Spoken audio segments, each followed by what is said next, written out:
میں 70 کہہ کے چہروں سے اندازہ کروں گا کہ کہاں کہاں بات سمجھ گئی اور کہاں کہاں ابھی تک سوچ میں گم ہے کہ یہ کیا کہا گیا ہے۔ مجھے ممبر حسین کی عزت کی قسم ہے، اگر تم نے تاریخ میں یہی لکھ دیا تھا کہ نبی بکریاں چرایا کرتے تھے اور نبی کو دائی لے کے چلی گئی تھی اور نبی غریب تھے، نبی کے گھر نہ سونا اور چاندی تھی، نبی کو چچا نے پالا تھا، اگر تیرے نبی کی یہی حالت تو نے کتابوں میں لکھی ہے تو مجھے بتائی عرب کے بڑے بڑے سردار گھر آ کے بیٹیوں کے رشتے کیوں دیتے رہے؟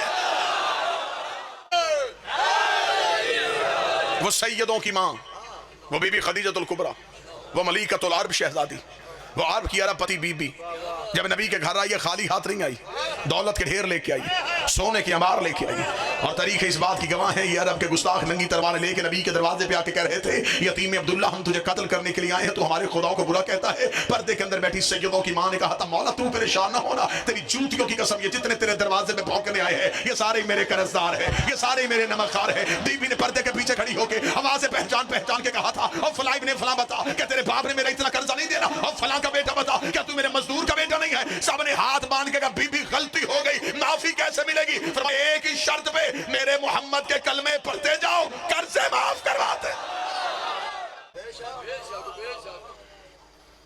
پھر خدا نے حکم دیا میرا حبیب ان کو دعوت ایمان دو۔ اب مولوی سر پہ قرآن رکھ کے بتائے اسلام کی پہلی دعوت کس کے گھر ہوئی؟ آج تک کبھی مجلس مندر میں ہوتے ہوئے دیکھی؟ کبھی کسی مولوی نے جمعہ چرچ میں پڑھایا ہو؟ بادشاہ حسین عزت عطا فرمائے۔ اسلام کی پہلی دعوت کس کے گھر ہوئی؟ ابو طالب کے گھر۔ لنگر پکانے والا کون تھا؟ علی کا باپ۔ 3 دن مسلسل دسترخوان بچھانے والا کون تھا؟ عرب کے بڑے بڑے سردار کس کے گھر سے آ کے کھاتے رہے؟ لنگر پکانے والا بابا جی علی کا باپ، انتظام کرنے والا۔ چھوٹا موٹا دسترخوان بچھایا تھا جہاں مکے کے سردار آنے ہوں، اونٹ ذبح کیے گئے۔ سارے بات سننے کے لالچ میں نہیں آئے تھے،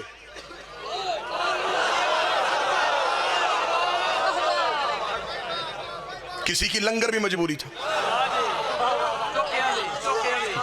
عرب میں اتنا اچھا کھانا انہی کے دسترخوان سے ملتا، لوگوں کا رش دسترخوان بچھائے۔ پہلے دن مجلس نہیں ہوئی، صرف لنگر۔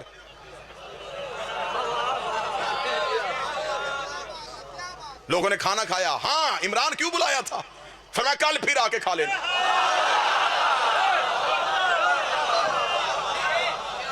اگلے دن گئے پھر ویسا ہی دسترخوان۔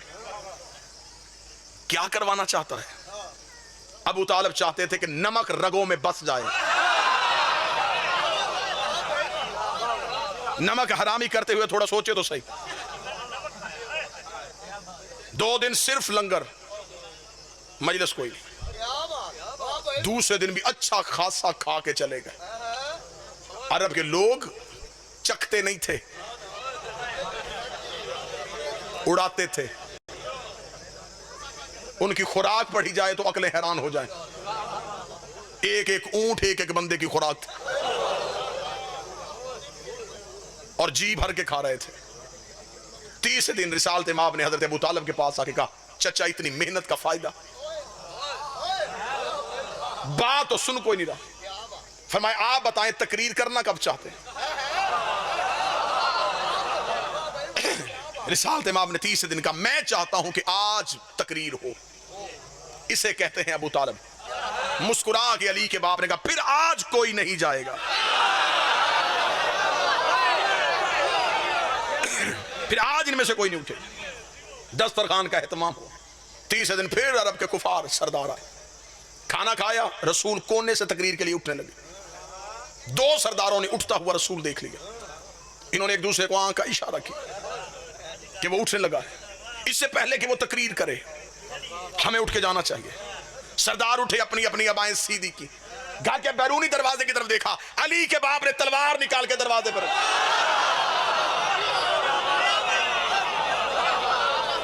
میں مکہ کا ماحول پڑھ رہا ہوں، تلوار نکالی، تلوار کی نوک اپنے گھر کے بیرونی دروازے پر۔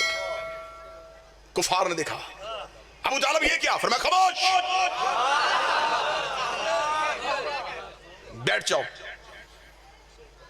ایک ہاتھ ایک سردار کے اندر, دوسرا ہاتھ دوسرے, اس کو چپ. پوری محفل میں سناٹا طاری ہو گیا, دلوں کی دھڑکنیں نے کانوں میں سنائی دینی شروع ہو. مکے کے سردار چپ ہو گئے, علی کا باب جلال میں تھا. رسول کی طرف نگاہ گئی, پھر چہرے پہ کوئی غصہ نہیں, مسکرا کے قوم یا سیدی و یا مولایا,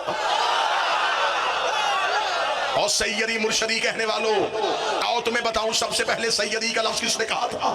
فرمایا قوم یا سیدی و یا مولایا, اٹھو میرا سید, اٹھو میرا مولا, فتکلم مما تحبون, اور کہہ دے وہ جو تو چاہتا ہے, وبلغ رسالت ہمیں ربک, اور پہنچا وہ رسالت جو تیرے رب نے تجھ پہ نازل کیا ہے. ابو طالب کا جملہ کہنا تھا, خدائی جھوم گئی. خدا نے کہا ابو طالب تو نے تو پہلے بھی بڑے احسان کیے تھے, ایک احسان تو نے اور کر دیا ہے, تو نے 40 کافروں میں میرے محمد کو مولا کہا ہے, میں 1.25 لاکھ حاجیوں میں تیرے علی کو مولا کہا. حضرت ابو طالب نے لفظ استعمال کیا بلغ. خدا نے کہا یہی لفظ میں واپس دہراؤں گا.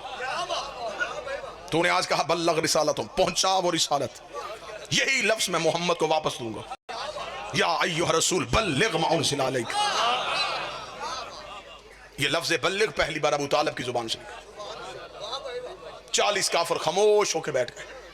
اب رسول تقریر کے لیے اٹھے. ابھی کوئی مسلمان نہیں ہے, یہ جو میں وقت پڑھ رہا ہوں یہ سوچ کے سنیے گا, ابھی کسی کا باپ بھی مسلمان نہیں, ابھی سارے کافر, اسلام کی پہلی تقریر, ابھی سارے کافر بیٹھے. تقریر ہوگی, پھر یہ نبی سے متاثر ہوں گے, پھر یہ نبی کے قریب آئیں گے, پھر یہ نبی کی بات کو تسلیم کریں گے, پھر یہ مسلمان بنیں گے, پھر یہ نبی کی صحبت میں بیٹھیں گے, پھر یہ صحابی بنیں گے, پھر یہ رضی اللہ ہوں گے. اتنا ٹائم تھا بھی کافر کو رضی اللہ ہونے میں, سارے کا سارا کفار کا ماحول. رسول تقریر کرے, ایھا الناس قولوا لا الہ الا اللہ, او انسانوں کہو اللہ ایک ہے. یہ کہہ کے رسول چپ ہوئے. سرداروں کی چاروں طرف دیکھا, نگاہوں میں نگاہیں ڈالے, سب کی جھکی نظریں اٹھ گئی. کیا کہا تو نے؟ فرمایا لا الہ الا اللہ, اللہ صرف ایک ہے. سرداروں نے ایک دوسرے کا چہرہ دیکھا, ہر ایک کے چہرے پہ تنزیہ مسکراہٹ آئی, کہہ کے آہستہ آہستہ اونچا ہونے شروع ہوئے. واہ, یہ کہہ رہا ہے اللہ ایک ہے. ایک سردار نے اٹھ کے اپنی دستار کو سیدھا کر کے کہا, یہ کون کہتا ہے کہ اللہ ایک ہے؟ فرمایا انا محمد عبدہ و رسول,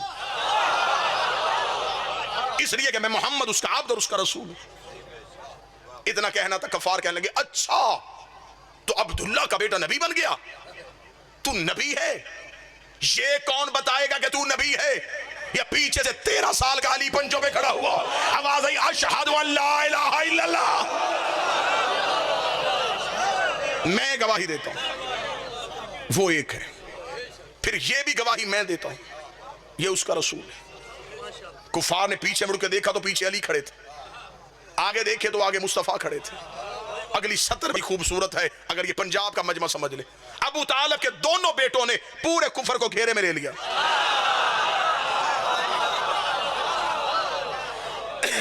آگے دیکھے تو محمد رسول اللہ, پیچھے دیکھے تو علی ولی اللہ, دروازے پہ دیکھے تو عمران تلوار لے کے کھڑے. رسول نے کہا میں کہتا ہوں جو آج میری بات کو تسلیم کرے گا, میری ساتھ میری گواہی دے گا, میری مدد کا وعدہ کرے گا, وہ میرا جانشین بھی ہوگا. وہ وصی و خلیفاتی من بعدی, میرا وصی بھی ہوگا, میرا خلیفہ بھی ہوگا.